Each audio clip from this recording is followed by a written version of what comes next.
সম্পর্কে আব্দুল্লাহ বিন মাসউদ রাদিয়াল্লাহু তাআলা আনহু বর্ণিত, তিনি বলেছেন কালা রাসূলুল্লাহ সাল্লাল্লাহু আলাইহি ওয়াসাল্লাম, রাসূল বলেছেন ইউতা বি জাহান্নাম, জাহান্নামকে হাসরের মাঠে নিয়ে আসা হবে, হাজির করা হবে।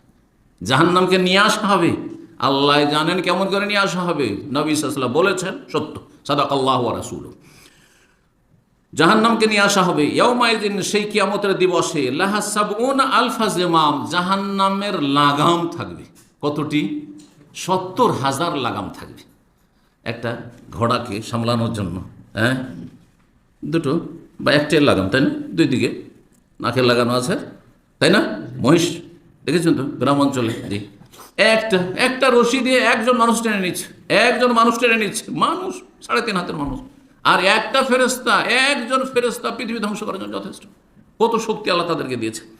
জাহান্নামের 70,000 লাগাম থাকবে। মা কুল্লে জিমামিন সাবউনা আলফা মালাক, আর এক একটি লাগাম ধরে থাকবেন 70,000 ফেরেশতা। 70,000কে 70,000 দেখুন, চিন্তা করুন তো দেখি, এক একটি লাগামে আবার 70,000 করে ফেরেশতা ধরে টেনে নিয়ে আসছে। ইয়াজুরুনাহা, আর জাহান্নাম তাদেরকে টেনে নিয়ে চলে আসছে।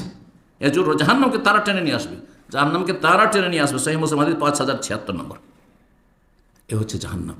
জাহান্নাম তাহলে কত ভয়াবহ এবং জাহান্নাম কত শক্তিশালী আযাব।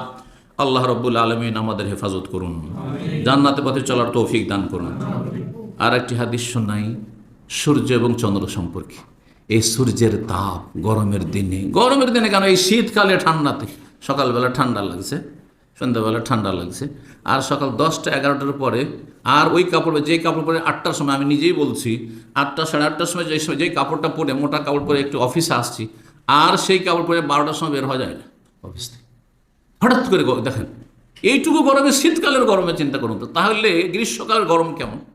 দুনিয়ার এই গরম যদি এত হয়, অথচ এই সূর্য কত দূরে, হ্যাঁ, কত দূরে সূর্য পৃথিবী থেকে। এই সূর্য আর চন্দ্রকে কি করা হবে শোনেন। আবু হুরায়রা রাদিয়াল্লাহু তাআলা বর্ণনা করছেন, রাসূলুল্লাহ সাল্লাল্লাহু আলাইহি ওয়াসাল্লাম বলেছেন আশ-শামসু ওয়াল কামারু মুকাওয়ারান ফিন নারি ইয়াউমাল কিয়ামাতি, সূর্য এবং চন্দ্রকে ভাঁজ করে গুটিয়ে জাহান্নামে কিয়ামতের দিনে ফেলে দেওয়া হবে। বিশাল সূর্য কত বড়, চিন্তা করুন দেখি, পৃথিবীর চাইতে, সমস্ত গ্রহ নক্ষত্রের চাইতে কত বড় এই সূর্য। সেই আর সূর্যের তাপ কত, চিন্তা করুন দেখি। এই সূর্য এবং চন্দ্র এগুলিকে কি করা হবে? মুকাওয়ারান, তাকওয়ির, ইজাশ শামসু কুওয়িরাত, এখান থেকে ইজাশ শামসু কুওয়িরাত মানে আলোহীন হওয়া, আর তাকওয়ির মানে কোনো কিছু ভাঁজ করে দেওয়া, গুটিয়ে দেওয়া। একটা কাগজ পেপার আছে, ভাঁজ করে দিলেন, ভাঁজ করে মুড়িয়ে দিলেন, তাবিজ বানিয়ে দিলেন, তাবিজের, হ্যাঁ, বা ওষুধের যে প্যাকেট, ওই হোমিওপ্যাথি ওষুধে করে এরকম, এটা ভাঁজ করা। সূর্য এবং চন্দ্রকে জাহান্নামে নিক্ষেপ করা হবে ভাঁজ করে বা আলোহীন করে কিয়ামতের দিনে। ইমাম তাহাবী রাহিমাহুল্লাহ, ইমাম তাহাবী বড় মুহাদ্দিস, কিন্তু ফিকহি মাসাইলে তিনি হানাফি ছিলেন, আর আকীদায় তিনি হানাফিদের মতো মাতুরিদি আশারি ছিলেন না, বরং তিনি সালাফি ছিলেন, কোরআন সুন্নাহর অনুসারী ছিলেন। তবে ফিকহি মাসাইলে তিনি হানাফি মাযহাবের বিভিন্ন ফতোয়ার পক্ষ থেকে বড় ডিফেন্স করার চেষ্টা করেছেন। তার 2টি হাদিসের কিতাব রয়েছে, হানাফি মযহাবের যে সব বড় মুহাদ্দিস হয়েছে তার অন্যতম ইমাম তাহাবী রাহিমাহুল্লাহ। তার কিতাব মুশকিলুল আসার একটি, আরেকটি হচ্ছে মানিল আসার। তো এই মুশকিলুল আসার প্রথম খণ্ডে তিনি এই হাদিসটি নিয়ে এসেছেন, আর বাইহাকি তো রয়েছে, ইমাম বাইহাকি নিয়ে এসেছেন তার কিতাবুল বাস ওয়ান নুশুর, কিয়ামত সম্পর্কে যে কিতাবটি রয়েছে। ইমাম বাজ্জার হাদিসটিকে নিয়ে এসেছেন। তাহলে সূর্য চন্দ্র কি হবে? জাহান্নামে নিক্ষিপ্ত হবে। কেন নিক্ষিপ্ত হবে? এর 2টো কারণ উলামায়ে কেরামগণ বর্ণনা করেছেন। জাহান্নামে সূর্য চন্দ্রকে কেন ফেলা হবে বলছেন এই মর্মে, হাসান বসরি রাহিমাহুল্লাহর বক্তব্য একটি রয়েছে, তার খণ্ডন বলছেন লাইসাল মুরাদু মিনাল হাদিস মা তাবাদারা ইলা যিহনিল হাসান আল বসরি আন্না শামস ওয়াল কামারা ফিন নারি ওয়া যাবানি ফিহা উকুবাতান লাহুমা।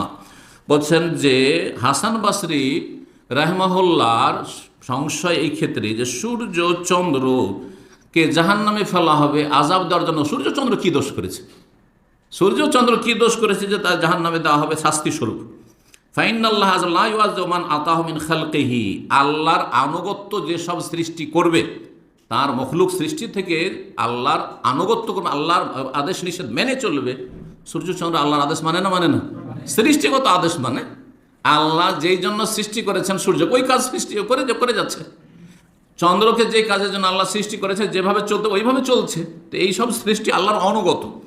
একমাত্র অবাধ্য জাতি হচ্ছে মানুষ আর জিন, অধিকাংশ মানুষ জিন অবাধ্য। আর যারা মানুষ আর জিনের মধ্যে অনুগত তারা জান্নাতি, তাদেরকে আল্লাহ শাস্তি দেবেন না।